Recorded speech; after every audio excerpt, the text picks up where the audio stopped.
Item ಯಾವುದೇ ಇರಲಿ try ಮಾಡಿ ಆಚಿ ಚಿಕನ್ ಮಸಾಲಾ. ನಾಳಿನ ಸಾರಿಗೆ ನೌಕರರ ಮುಷ್ಕರ ಮುಂದೂಡಿಕೆ ಆಗಿದೆ. ನಾಳೆ ಎಂದಿನಂತೆ ಸಾರಿಗೆ ಬಸ್ಗಳು ಸಂಚಾರ ಆಗುತ್ತೆ. ಬಸ್ ಬಂದ್ಗೆ ಹೈಕೋರ್ಟ್ ತಡೆ ನೀಡಿದ ಹಿನ್ನೆಲೆ ನಾಳಿನ ಮುಷ್ಕರವನ್ನ ಹಿಂಪಡೆದ ಜಂಟಿ ಕ್ರಿಯಾ ಸಮಿತಿ. ಮುಷ್ಕರವನ್ನ ವಾಪಸ್ ಕೊಡೋದಕ್ಕೆ ಸಾಧ್ಯನೇ ಇಲ್ಲ. ಏನೇ ಆದ್ರೂ ಅಷ್ಟೇ ನಾವು ನಾಳೆ ಹೋರಾಟವನ್ನ ಮಾಡೇ ಮಾಡ್ತೀವಿ ಅಂತ ಹೇಳಿ ಕರೆಯನ್ನ ಕೊಟ್ಟಿದ್ರು. ಎಷ್ಟು ದಿನ ನೋಡಿ ನೋಡಿ ಸಾಕಾಗೋಗಿದೆ. ಸಾರ್ವಜನಿಕರಿಗೆ ತೊಂದರೆ ಮಾಡುವಂತಹ ಉದ್ದೇಶ ನಮಗಿಲ್ಲ. ಎಷ್ಟೋ ಮೀಟಿಂಗ್ಗಳಾಗಿದೆ, ಸಂಧಾನ ಸಭೆಗಳಾಗಿದೆ, ಅಲ್ಲಲ್ಲಿಗೆ ಮುಗಿದು ಹೋಗ್ಬಿಡುತ್ತೆ. ಆದ್ರೆ ನಮ್ಮ ಬೇಡಿಕೆಯನ್ನ ಇಲ್ಲಿವರೆಗೂ ಸಹ ಯಾವುದನ್ನ ಸಹ ಈಡೇರಿಸಲಿಲ್ಲ. ಹೋರಾಟವನ್ನ ಮಾಡೇ ಮಾಡ್ತೀವಿ ಅಂತ ಹೇಳಿ ಕರೆಯನ್ನು ಕೊಟ್ಟಿದ್ರು. ಸುದ್ದಿಗೋಷ್ಠಿಯನ್ನು ನಡೆಸಿ ಜಂಟಿ ಕ್ರಿಯಾ ಸಮಿತಿ ಸ್ಪಷ್ಟನೆಯನ್ನ ಕೊಟ್ಟಿದೆ. ನಮ್ಮ ಬೇಡಿಕೆ ಈಡೇರಿಸ್ತಾ ಇದ್ರೆ ಮತ್ತೆ ಮುಂದಿನ ಹೋರಾಟವನ್ನ ಮಾಡ್ತೀವಿ. ಜಂಟಿ ಕ್ರಿಯಾ ಸಮಿತಿ ಮುಖಂಡ ಜಯದೇವರಾಜ ಅರಸು ಹೇಳಿಕೆಯನ್ನು ಕೊಟ್ಟಿದ್ದಾರೆ. ನಾವೇನು ಅಂದ್ಕೊಂಡಿಲ್ಲ. ಇವರು ಆಚೆ ಹೋಗಿದಾರಲ್ಲ, ಈ ಡಿಮಾಂಡ್ ಸರಿ ಇಲ್ಲ ಅಂತ ಆಚೆ ಹೋಗಿದಾರಾ, ಅಥವಾ ಅವರು ಒಂದು 12.5% ಅವರು ಒಪ್ಪಿದಾರಾ? ಇಲ್ಲ. ಅವ್ರು ಯಾಕೆ ಹೋಗಿದ್ದಾರೆ? ಅವರೊಬ್ರು ಹೇಳಿದ್ದಾರೆ, ಯಾವುದೋ ನಮ್ಮ ಅಧ್ಯಕ್ಷರ ಆದೇಶದ ಮೇಲೆ ನಾವು ಆಚೆ ಹೋಗ್ತಾ ಇದ್ದೀವಿ ಅಂತ ಹೇಳಿದ್ದಾರೆ. ಇನ್ನೊಬ್ರು ನಮ್ಗೆ MD ಅವ್ರು ಕೊಟ್ಟಿರೋ ಭರವಸೆ ಮೇಲೆ ನಾವು MD ಅವ್ರು ಏನು ಭರವಸೆ ಕೊಟ್ಟರು?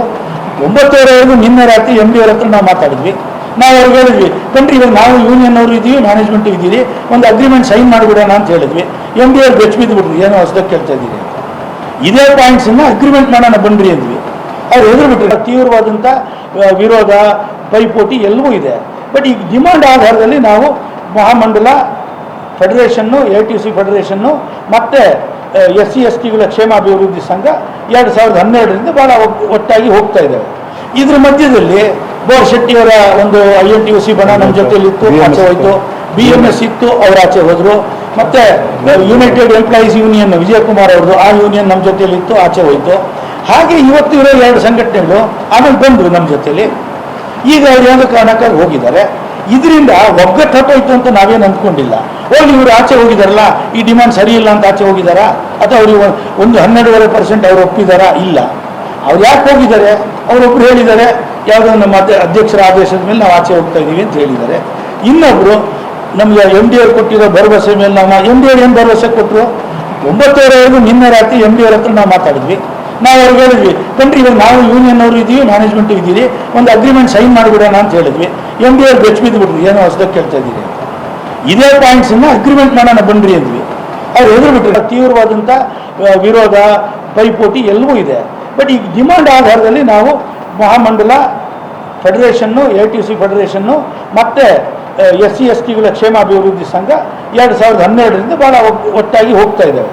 ಇದ್ರ ಮಧ್ಯದಲ್ಲಿ ಬೋರ್ ಶೆಟ್ಟಿಯವರ ನಿನ್ನೆ ಮುಖ್ಯಮಂತ್ರಿ ಜೊತೆ ಸಮಾಲೋಚನೆ ಮಾಡಿ ನಾಡಿದ್ದು ಅಂದರೆ 21ನೇ ತಾರೀಕು 21, 26ರಂದು ಮುಖ್ಯಮಂತ್ರಿಗಳು ಅಥವಾ ಸಾರಿಗೆ ಮಂತ್ರಿಗಳು ಒಂದು ದಿನಾಂಕವನ್ನು, ಯಾವ ದಿನಾಂಕವನ್ನು ಕೊಡ್ತಾರೆ ಆ ದಿನಾಂಕವನ್ನು ನಮಗೆ ಹೈಕೋರ್ಟ್ಗೆ ಅದು ತಂದು ನೀವು ತಿಳಿಸಬೇಕಾಗುತ್ತೆ ಒಂದು ಆದೇಶವನ್ನು ಹೊರಡಿಸಿದ್ದಾರೆ. ಇವತ್ತು ಮುಚ್ಚ ನ್ಯಾಯಾಲಯ ಏನು ಆದೇಶವನ್ನು ಕೊಟ್ಟಿದೆ, ಆ ಆದೇಶದ ಪ್ರಕಾರ ನಾವು ನಾಳೆ ಏನು ಹೂಡಬೇಕಾಗುತ್ತೆ ಮುಷ್ಕರವನ್ನು ಹೂಡಿದ್ದೇವೆ.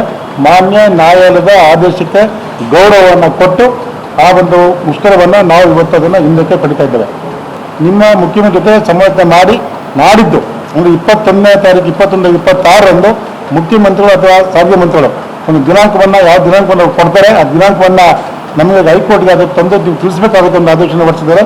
ಇವತ್ತು ಮುಚ್ಚ ನ್ಯಾಯಾಲಯ ಏನು ಆದೇಶವನ್ನು ಕೊಟ್ಟಿದೆ, ಆ ಆದೇಶದ ಪ್ರಕಾರ ನಾವು ನಾಳೆ ಏನು ಹೂಡಬೇಕಾಗುತ್ತೆ ಮುಷ್ಕರವನ್ನು ಹೂಡಿದ್ದೇವೆ.